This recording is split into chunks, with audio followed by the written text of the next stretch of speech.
What's going on, everybody? Welcome to this week's actual live Lumix Live. As I mentioned in the chat, we have finally gotten the technical issues figured out. The ISP came and dig up the yard outside and fixed a whole bunch of the lines coming in, so everything seems to be going pretty good so far. You know, back up to those gig speeds is kind of a really nice thing, and so happy to have this stuff back.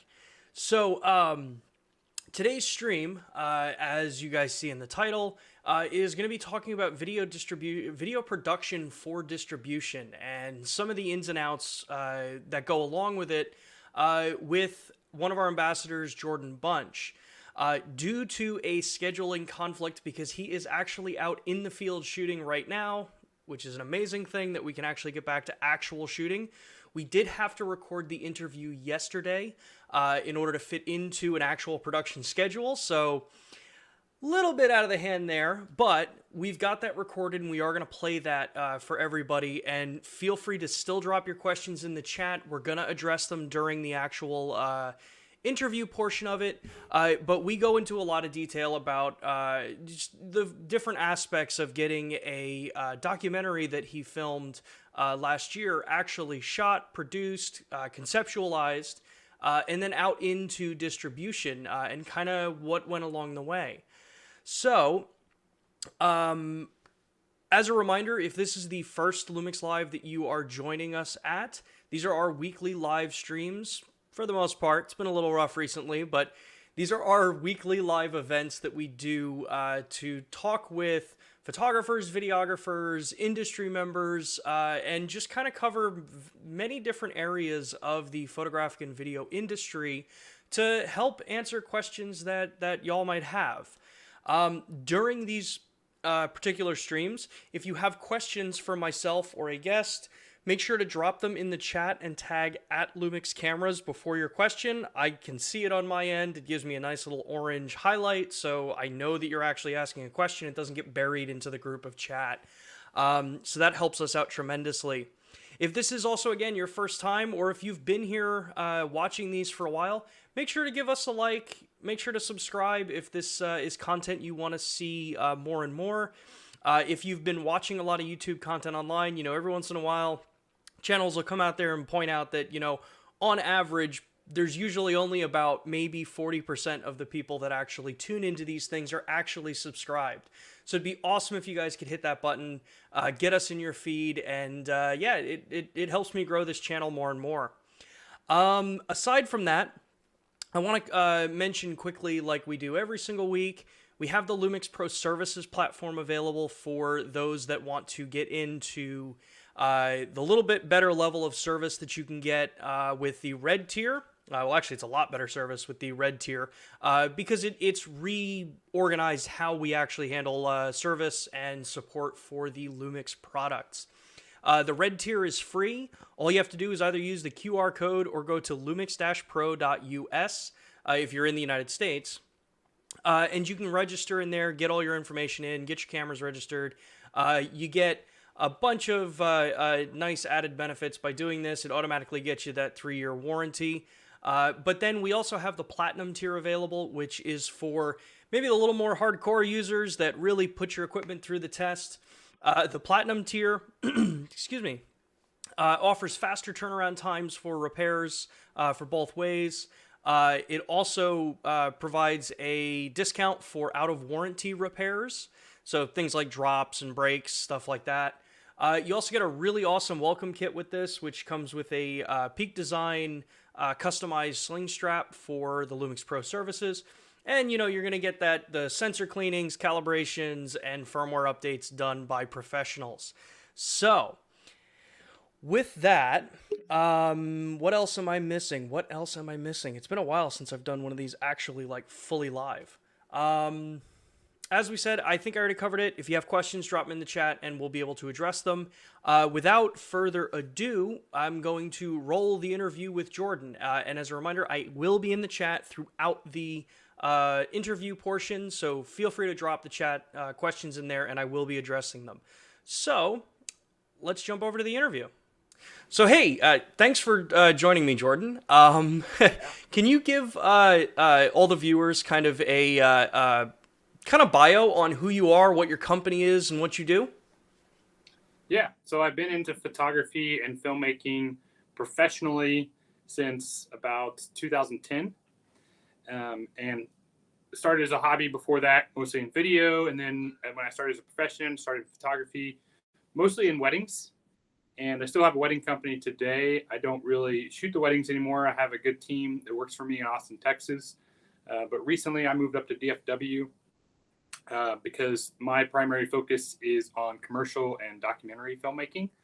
And it was kind of a funny deal. I was living in Austin for about 8 years, but all of my commercial and documentary clients, not all, but most of my clients for that company, Film Mavericks, were based out of DFW. So I finally decided I could go ahead and make the move and get up to DFW, be closer to those clients. So yeah, I am primarily these days doing commercial and documentary work. That's why I'm Nice. in a hotel room right now. So That's actually one of the things kind of to point out because originally we were going to do this interview live, but obviously with scheduling and then everyone that's been watching Lumix Live, they know the god awful nightmare I've been dealing with internet. We were able to flexibly change and get this session kind of recorded for it. So, can you give any kind of hint as to why you're in a hotel room for the audience, or? I can't say a lot about it, but I'm in Orlando, Florida. I can say that, and I'm shooting for a company that everybody in the world's heard of. So See, that's awesome. Actually out there creating content, working. It's so cool to see these days. People being able to get back out on the road and actually produce. Now, the whole kind of concept of today's conversation really was around that documentary kind of film work that you've done, and the kind of fact that you've got the documentary actually out on major distribution. And a lot of our viewers, I know, always have that conversation. Why is the Netflix approval thing so important, or is it just a marketing thing? And we're not necessarily going to go down that rabbit hole, but um, I I thought this would be an interesting point to kind of talk with you, go through, the kind of process that you do for creating documentaries from, is it always planned to be on mass distribution? Is it, kind of more of a project for a local company, that kind of thing. So I'd love to start with, kind of the decision process that you go through with getting ready to shoot something like this. How do you decide what kind of topics do you want to create a documentary about? And then also, touch on some of the equipment, because I know you use a wide variety of different equipment for different reasons. yeah, okay. Well, there's a lot there. Let me think of where to start with. So I guess I'll start with I definitely treat every client really differently. Some things are going to be mass distributed, and I know that from the moment that the client contacts me. And other things I know are probably going to live on YouTube or their website via YouTube or something like that. So that's usually pretty clear before we start. It's not always that clear. I did a feature documentary in 2019 that honestly I thought would just be, on YouTube and maybe shown at a conference. And we ended up doing like a whole tour with it and, showing it at a bunch of different theaters. And we're working on getting that on Amazon Prime right now as well. But it's done really well in the film fest circuit. And that was, not what I expected at all. I really expected that just to basically go on their website because it's a nonprofit that doesn't have like massive reach. Yeah. With the documentary for Dr. Joe Jorgensen, that actually didn't start out as a documentary. So they actually reached out originally to contact me to come on tour with them and make content for their social media, for their YouTube and their Facebook, which was really fun because I was able to like immediately get feedback on everything. I was editing everything live as we went. So every day I was posting 1 or 2 videos while I was on tour with them, and immediately getting to see hundreds of thousands of views roll in and all the comments. And so that was really fun to have that kind of like immediate gratification thing, like you do if you're like a manual laborer or something. You build something and you get to sit back and enjoy it. So that was really cool because I was getting to do that on a daily basis. But I got back home and was just kind of thinking about everything I'd done. I was talking about it with my wife, and I was like, man, if I could go back for another week, I could make a documentary out of this. I could take what I've already done and then going back in with a different mindset of not for social media, but for a documentary. It's like, I can make a really good documentary out of this. And my wife was like, you have to go do this. She was just like pushing me, like, you have to make this happen. This is a once in a lifetime opportunity to make a documentary for a U.S. presidential candidate. Like, you have to go do it. Yeah. So I actually reached out to the campaign and I gave them a proposed budget for what I wanted to do. And I started thinking about it more as we were kind of going back and forth about this stuff. And I eventually decided I would rather fully own the thing rather than have them pay to have me make this documentary. Like, they had paid for me to go create all the social content. Yeah. But I decided I would rather own it, and then I could be in full control of all the creative decisions. And also, I knew that there was that was a bigger risk, right? It's like I might in my tank and I might make nothing from it. And it could also do really well, and it ended up doing something in between, Yeah. But the cool thing is it's not over with yet, and I'm still making money from the film. But yeah, I knew I wanted to go on Amazon Prime with it, but I also knew that process takes a while, and I wanted to get the film out before the election. Mm-hmm. So I first put it on Vimeo, and if you don't know, on Vimeo you can charge for films on Vimeo, and it's a similar thing like Amazon Prime in that you can either buy or rent the film, but with Vimeo it's not curated, so anybody can put whatever they want up there and charge whatever they want, and it's just up there immediately. Yeah. With Amazon Prime, you have to go through a curation process, and you may or may not get on Amazon Prime. But there is a process for actually like submitting a film there. And then it has to have actual, multiple human eyes on it to go and watch and say, do we want this on there? And they've gotten a lot stricter over the last year or so. A lot of people don't know that, but it actually used to be a whole lot easier to get something on Amazon Prime. Yeah. Not so much anymore. So I mean that's a really interesting point. I think a lot of people that are starting to get to that larger size of creating documentaries for themselves, or starting to work with companies and clients that want documentaries created.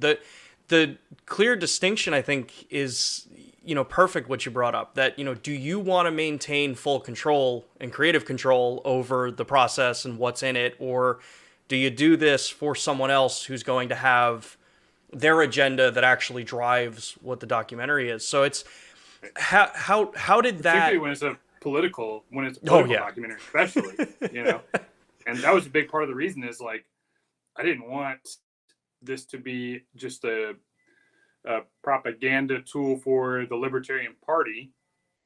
I wanted it to be, my honest take on it. So.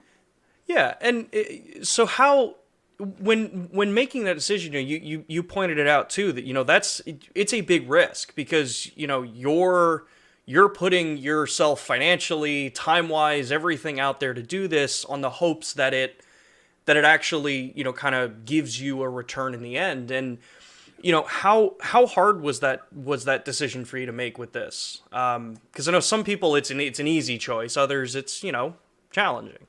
Yeah, it was a hard choice. I did think. I'm always a risk taker. I've always been a risk taker. I'll always be a risk taker. And that has generally worked out really well for me in life. But obviously sometimes it doesn't. And, again, like this time it was kind of an in between, like, I did a little better than break even on it, Yeah. but, that's the cool thing is that the story on that piece is not over with yet, Yeah. But a big part of it was I saw an opportunity to do something at a big stage that could keep me climbing up where I want to go in my life and my career. Being able to have full creative control over this was going to enable me to go to other potential clients in the future and say, here's what I did. This is mine. Yeah. I was director, I was producer, I was senior editor. This is my film. This is not a film that I created for the Libertarian Party, or that I had a role in, in producing for the Libertarian Party. Like, this is my film. Yeah. And I just felt like there was going to be so much value in that long term that even if I lost money on the film, it was going to end up being a massive positive net gain by doing it this way. Well, yeah, I mean, it's a huge investment in your business. For anybody watching, I think that's a big, kind of point, is that every once in a while you're going to come across those opportunities where, just like we said, you may break even, you may have a stellar performing, product on your hands, or it may totally just kind of fade out. But that's such a huge positive investment, and your outlook on it, I think, is honestly the best way anyone can look at anything like this. Does it result in a better, story for your brand, your content, your capabilities to then bring to the next client, regardless of how the previous one performs? Because let's face it, a lot of times it's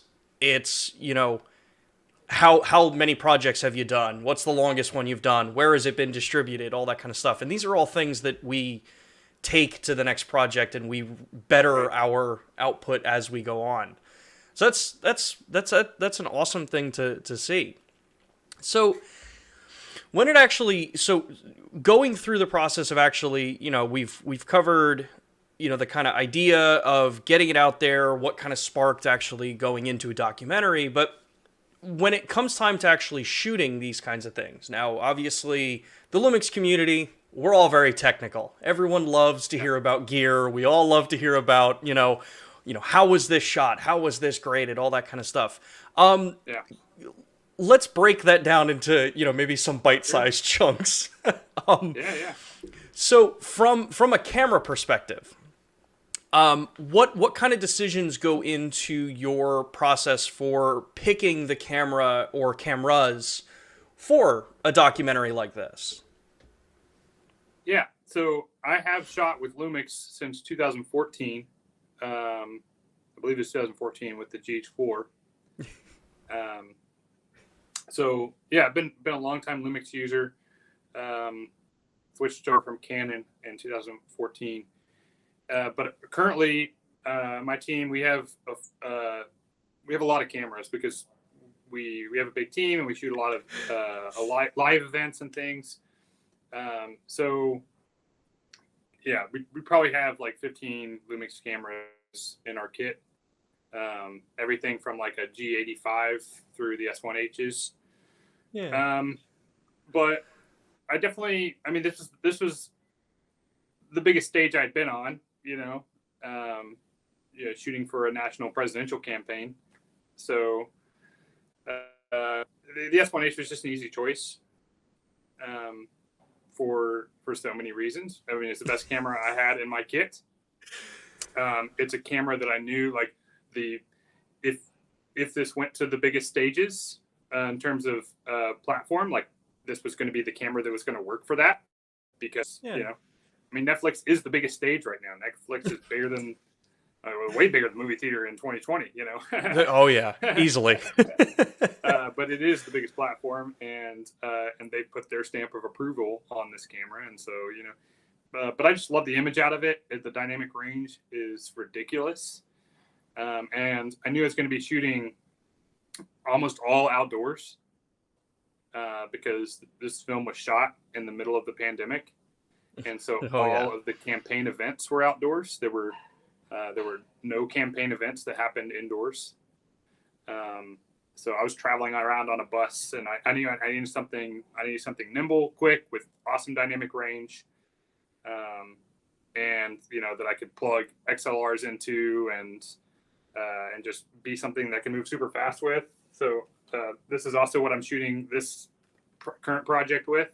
But this is how I have my S1H set up, and this is how I was set up for the documentary, with one exception, that I had a taller top handle that fits the XLR1 in it. Yeah. So that I could run a shotgun into this little cold shoe here. And then also I had I forget what it's called, the Sennheiser AX something or another. The AVX stuff. So something like exactly like this setup. Like yeah, that's exactly it. Yep. Yeah. So I had that mic on Joe Jorgensen the whole time, which is awesome because it has like 15-hour battery life or something stupid like that. So I could just leave it on her all the time, and that just made life really easy. Yeah. So that was my camera setup. I love being able to do a V-mount battery into your camera for something like this is critical, because this battery would last me for 4 days of shooting, and the little 100-watt battery. So they make these little dummy batteries that will plug into the V-mount there.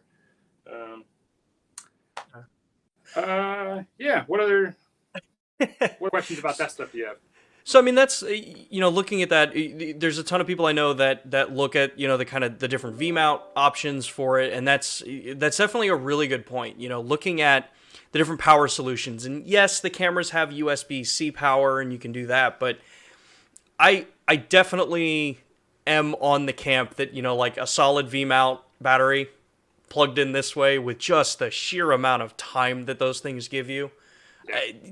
For a professional workload, it's definitely better, and I imagine that it also probably balances the camera out a little bit better for you. It does. If you're run and gunning. So the way that I've got this camera strap thing here, and so the way that I run around with it primarily is that it doesn't go on top of the shoulder, but it kind of rubs right in there, like like if you're holding a rifle or something, it goes right into that buttstock like that, and so I can see my frame really good there. And the way I like to set this up too is I like to see what my composition and my exposure look like here. But then I look at color and I look at my waveforms on this monitor. So I love that I can flip this camera or this the screen up this way. Yeah. I can pull it out if I want to and do that thing. But I like being able to just flip it down here because my eyes go easily between the two rather than kind of going over. So I'll make my waveform after I get my color right, which in most cases is really easy because I'm shooting outdoors and it's just 5,600 Kelvin and V-Log. Yeah. Yeah. So then I'll make my waveform monitor full width of the screen. So I don't see anything else there except for my waveform monitor.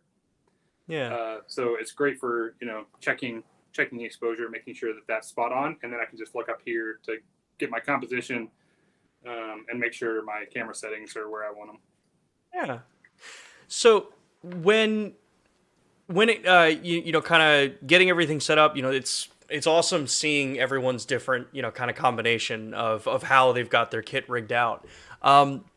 With lens choices, do you have like preferred lenses that you used for documentary? Yeah. And I actually own every single one of the Lumix S lenses. Lately, I've been loving this 85 millimeter. In fact, this current project I shot in Orlando, I was one of 3 camera operators for this shoot, and we were all using the S1H.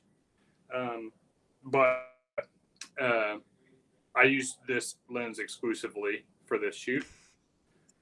We had a gimbal operator who was using the 16 to 35. And then we had another guy that was switching between the 50 and the 7200.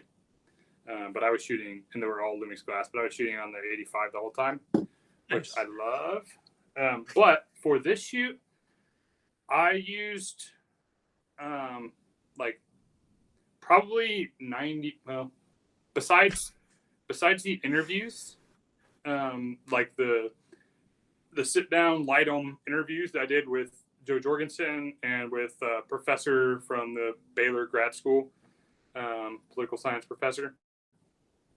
I used exclusively the 24 to 105. Mm-hmm. And this is just such a fantastic lens for documentary. Yeah. Because you really don't need to go below f4. And a lot of times you're stopped down even from that, to like 5.6 or something. So the 2.8 glass is great when you need it, and it's awesome for photography. But for filmmaking, for the type of filmmaking that I do, really like f4 is more than enough. Like I don't want to go below that because you want more in focus. Seeing all those shots where it's like you have just the eyes in focus or just the eyes and the nose in focus and everything's blown out. It's like it's cool, I get it, bokeh, but sometimes that detracts. Yeah. Yeah, well, it's a documentary, so you need to place everything in its context.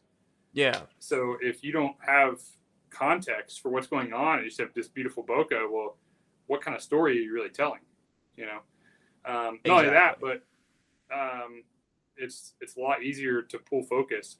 And I've always been a manual focus puller. That's just how I've always done it. And I've used some autofocus systems that are fantastic, but it doesn't matter how fantastic they are. There's always this hunting that happens, and there's always this unnatural feel to it. Whenever you see autofocus, it feels robotic. It's kind of like the difference of how a gimbal looks and how a great Steadicam operator looks. The Steadicam, a good Steadicam operator is always going to get better footage than a gimbal operator, no matter how good the gimbal is and good the gimbal operator is. The Steadicam is going to look better and more natural because it doesn't have that robotic kind of feel to it. Has more human feel to it. And manual focus is the same way, where there's just a human element to it that just feels natural and feels good. So I've always manual focused, and these cameras are awesome for using manual focus. Even the lenses that are focused by wire, just because of some of the settings they put in there, where you can adjust your focus throw, and you can choose the linear focus mode. And the ability to dial up and down the focus peaking settings that you can do, the ability to quickly punch in those sort of things. So yeah, I love this system. Yeah. So when you're going through kind of the shooting process, you mentioned this before that you shoot in Vlog. Is that kind of a just common color profile that you're using for documentary filming? Yes, unless I'm in really low light. If I'm in really low light, I'll shoot in Cinelec D or Cinelec D2 in these cameras. Yeah. Because it does help with the noise.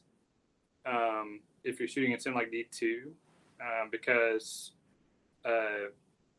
basically you're creating more noise in the shadows if you're shooting in Vlog, and when you're shooting in the dark, there's lots of shadows. So where there doesn't need to be, and so and I'll also to that point, I'll always be shooting. My ISO is always either 640 or 4000.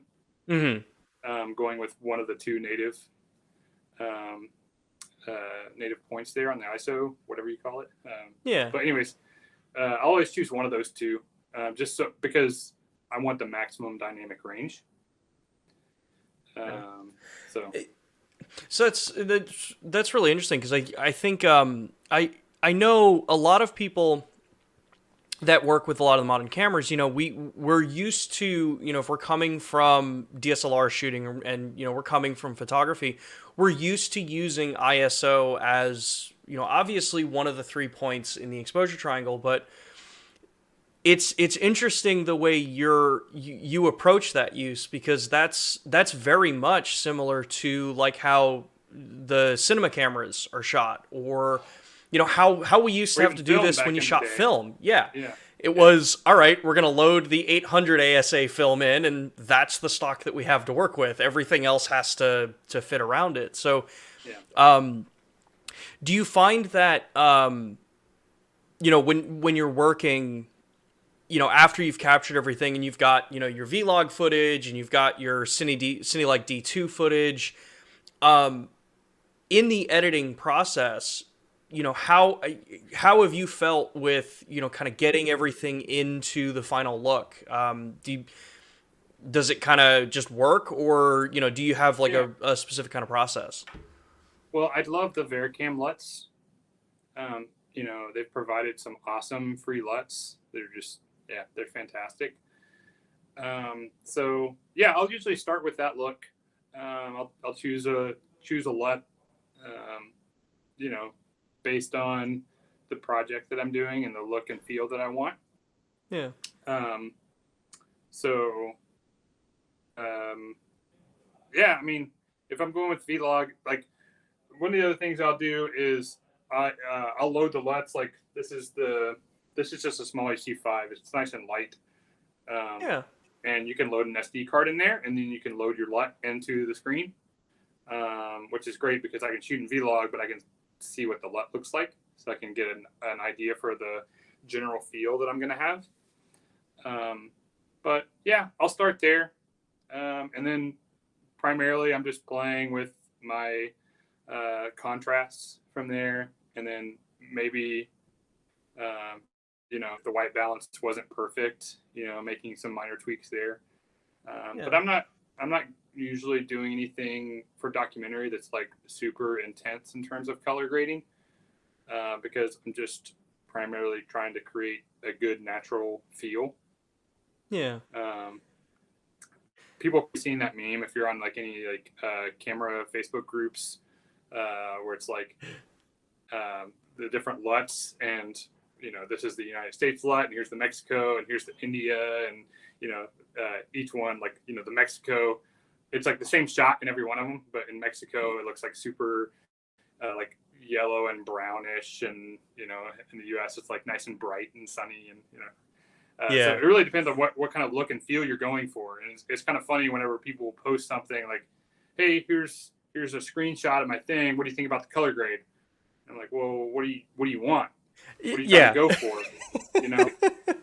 Do you want something that just looks like the human eye? If so, that's terrible. But if you want something that looks like, it makes you feel kind of grungy and something bad's about to happen or something, then perfect, you nailed it, So it really depends on what you're going for. And with the documentary stuff that I primarily do, I'm really just kind of going for a natural feel, so that you kind of feel like you're there in that moment.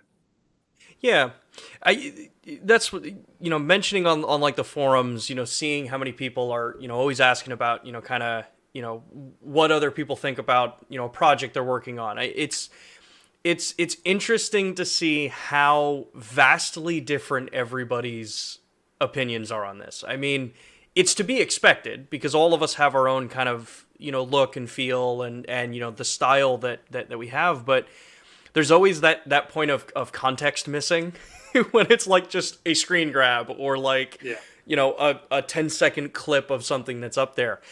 There are amazing people out in the forums that have created, all kinds of different LUTs, correction LUTs, normalization LUTs.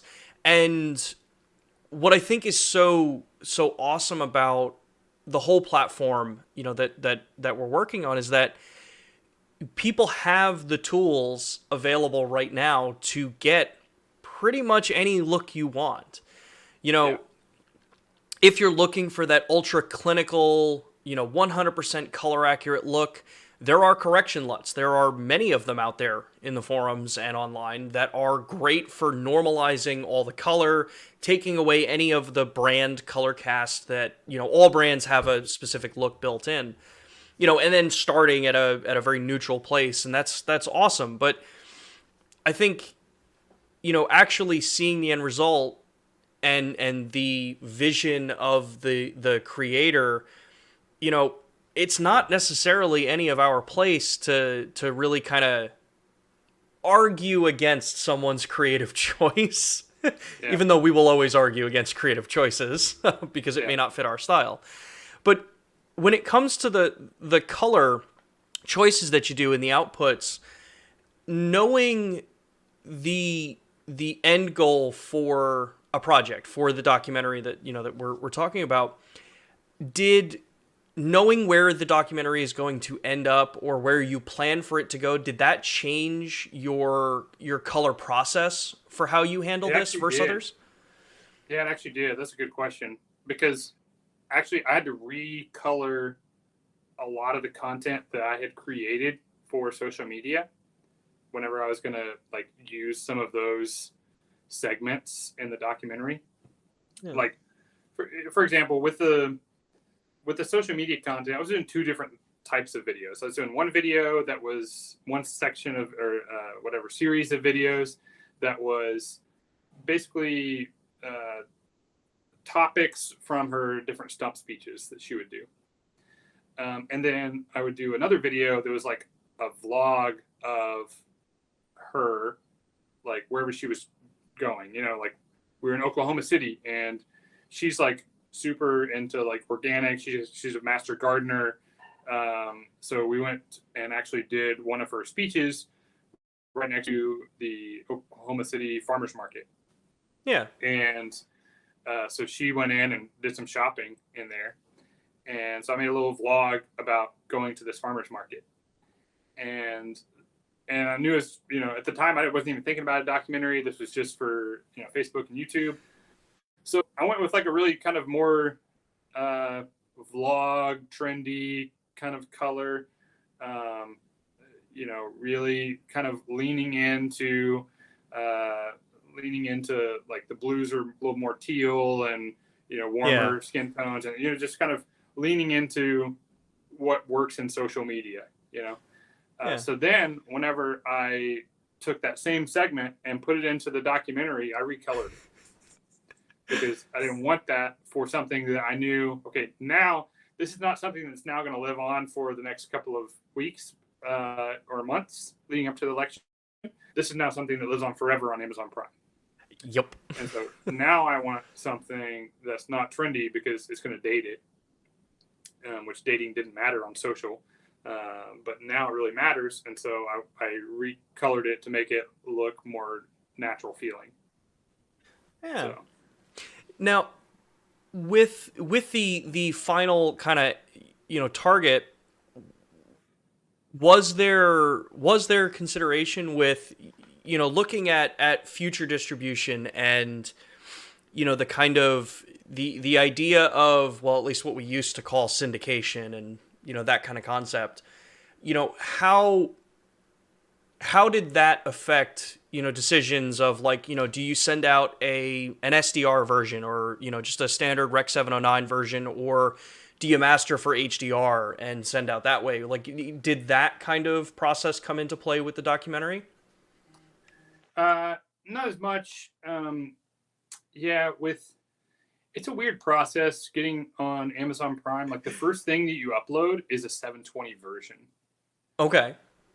Which is not the final thing that lives on there. But for whatever reason, they want a 720 version first.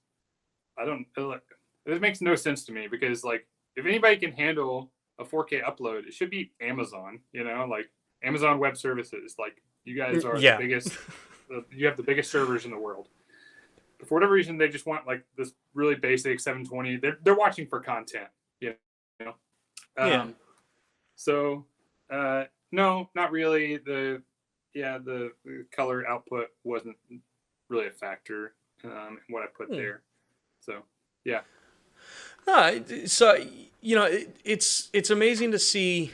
Obviously we know that HDR delivery and that kind of thing is becoming more of a norm, Yeah. but I think a lot of people might get maybe a little too caught up in mastering everything for HDR, because ultimately what I think the smart thing is for this project, delivering 709, getting it up there, it's on Amazon and it looks great.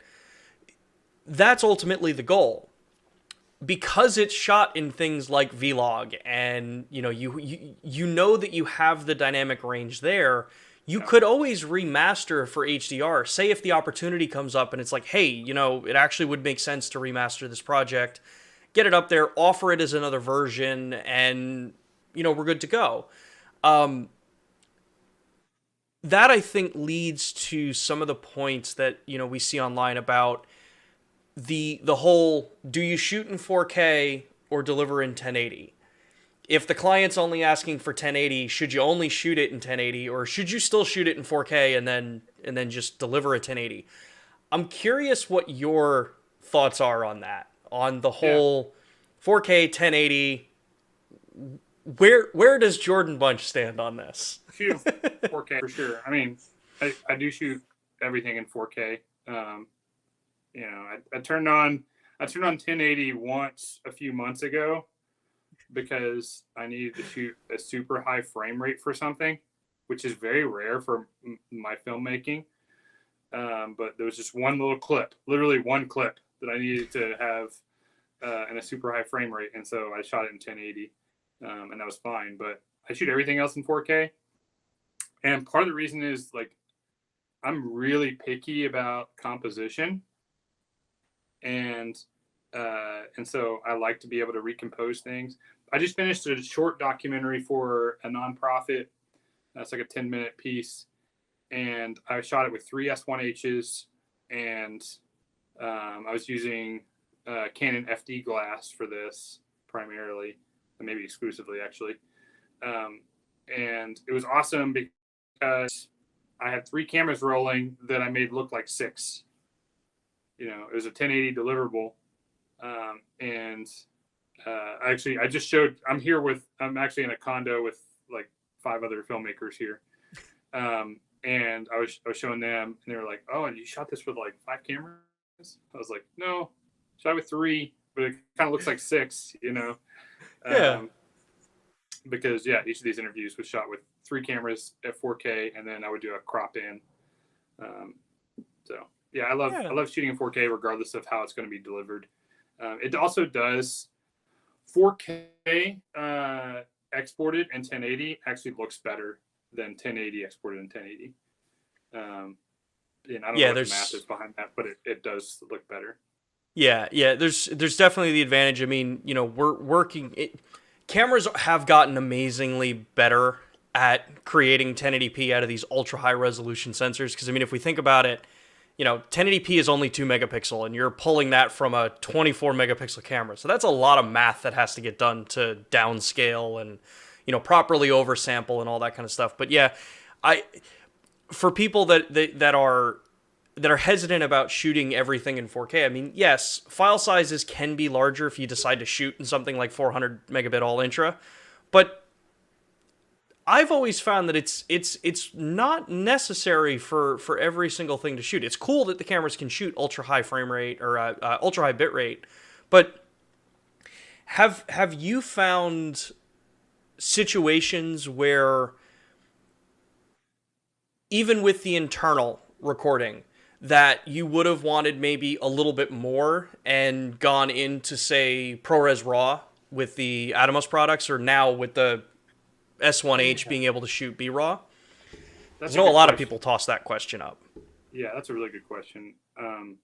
So when I first went on for this shoot, it was the first shoot I had was like 2.5, almost 3 weeks on tour with them, and it was all for social. There was never a thought that it could be a documentary in the future, and my goal was to make 2 videos a day, and I'm a crew of 1 on this thing because it's coronavirus time, and we were on a tour bus, and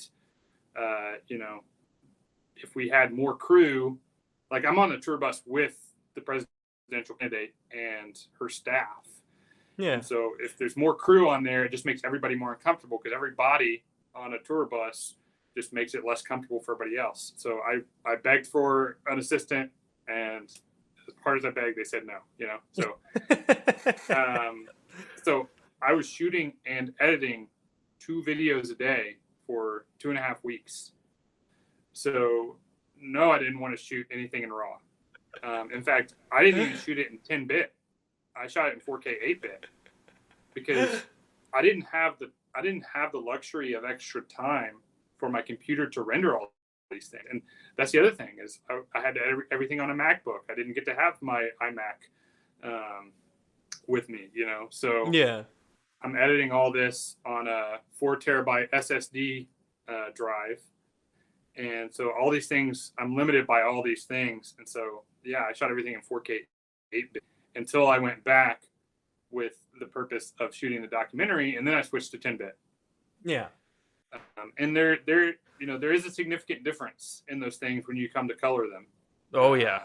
8-bit and 10-bit, especially when you're shooting vlog, like, you don't get the full benefits of vlog shooting 8-bit, but you do get some benefits. Yeah.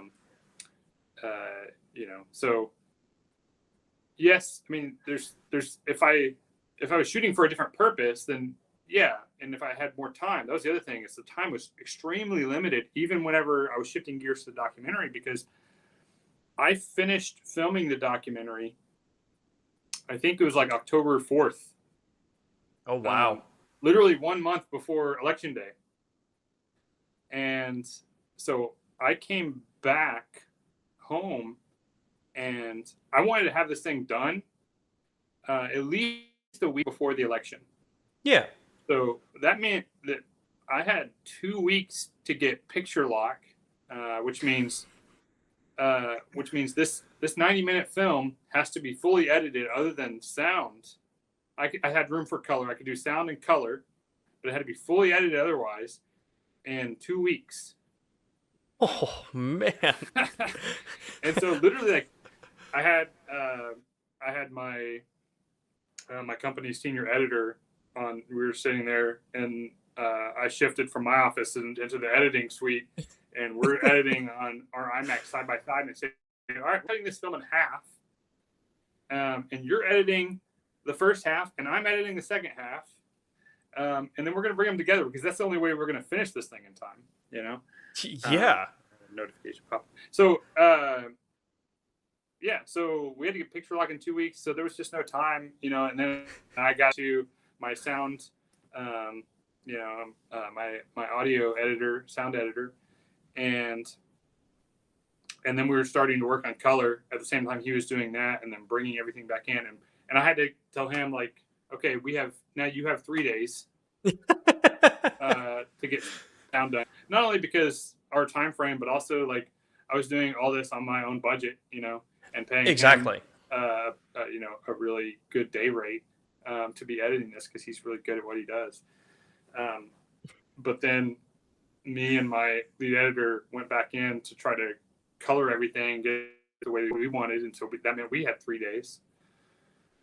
Wow. So, yeah, it was a whirlwind. We didn't get it on Amazon until probably a month after the election. Mm-hmm. But that was the benefit of having Vimeo, is we were able to get it out immediately. And so we were able to really do some promotion and go on some podcasts. And we did an event on election night. I went back up to, actually, it was nice because they did it in Dallas. So it's just a 3-hour drive from me, where they had an election night party. There you go. We did an online release party. And so I was able to have Joe help promote it for me on there. So, yeah, but we only had a week to really do a big promotional push. And I was like, gosh, if I don't, like, at least break even in this week, like, this film's probably going to bomb. So it was really chaotic, but I'm actually, like, it's really good. I'm proud of it. It's a good film. Nice. Well, so we're pretty much coming up on the end of the time that we have here. I don't want to take up, all of your day. I know you just like you said, you're in the middle of shooting, and I'm so thankful that you were able to take some time and chat with me today about this stuff. Where can people check out your work? Where can they see, the different documentaries that you're creating and find you online to learn more about everything? Yeah. Filmmavericks.com is our website. And you can see a lot of the work, or at least teasers of the work, there at filmmavericks.com. The documentary is called Longing for Liberty. And you can get it either on Amazon Prime or on Vimeo. Whatever's easier for you. And follow me. I'm more active on Facebook than Instagram, but Film Mavericks. We have a Facebook group that's the Film Mavericks group. It's because I used to have a podcast I did every week for two and a half years. But there's a good community there on the Film Mavericks Facebook group. So Nice. And then Instagram at Film Mavericks. That's all the stuff is Film Mavericks. So.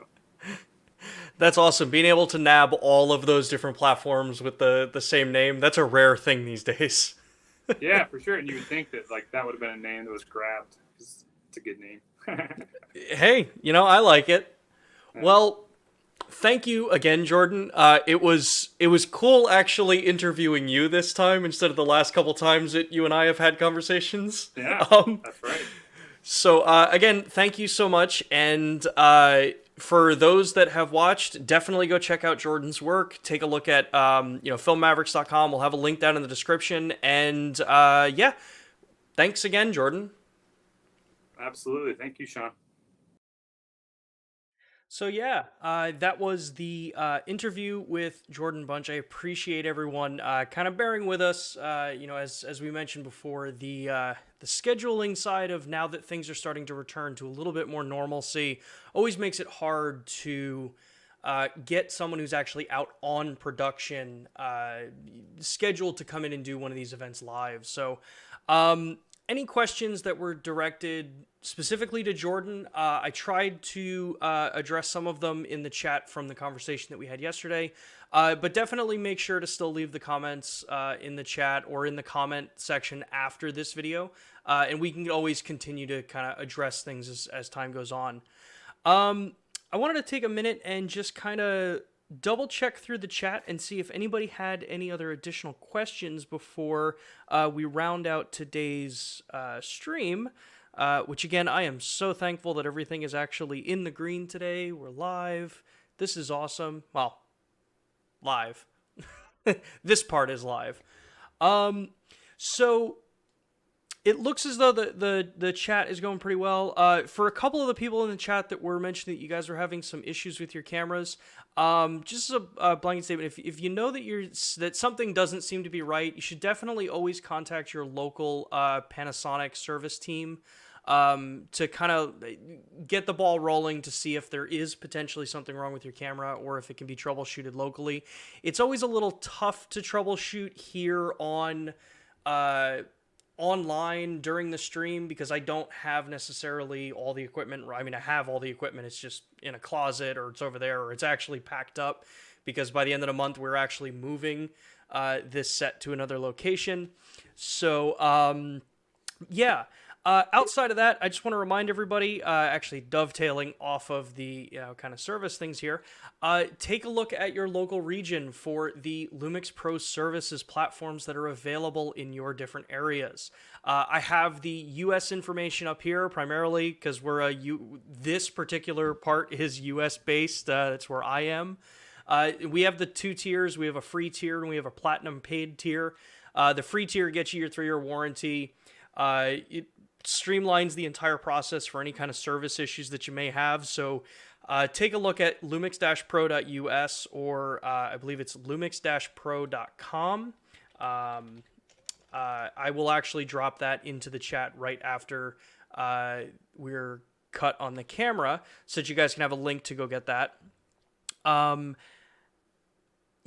So outside of that, thank you again, everybody, for tuning in. As it was mentioned in the chat a little bit earlier, we know that as things start to return to more of a normal type schedule, that means that people are going to start maybe not necessarily having time to take out of the day to watch these live during the week. So we are always looking to evaluate and see if shifting the time makes sense for these live broadcasts. If anybody has recommendations, or you guys know that, like, hey, this is a good time bracket that we have for kind of live streaming, you can either drop those comments down in the chat, or you can always reach out to us at lumixlive@us.panasonic.com. We don't typically respond from that email, just because it's a side email that we have with everything else that I've got going on. But we do read everything that at least comes through there. So feel free to reach out, drop yourself some, drop us a line at lumixlive@us.panasonic.com. It helps us evaluate. If you liked this content and you want to see more like this, or you just want to keep in the know of what's going on with Panasonic Lumix here in the US and abroad, make sure to give us a like. Make sure to subscribe to the Lumix Cameras channel, the one that you're on now. It's that little red button on the bottom. It helps me out tremendously at growing this channel and getting more and more content out for everybody in different areas, not just what we've been doing over the last year.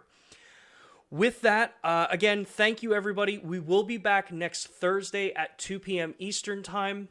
We are going to be discussing actually lens technologies and the differences between what's available currently right now for the L-mount system, for the Micro Four Thirds system, and how all of these things interplay with each other throughout the entire Lumix line of lenses. So you definitely don't want to miss that. Get subscribed. Once that link's available, we'll have that posted, so you can click that reminder icon. Outside of that, thank you again. I hope you all have a really good rest of your day and the rest of your week, and I'll see you next Thursday at 2 p.m. Eastern Time. Take care.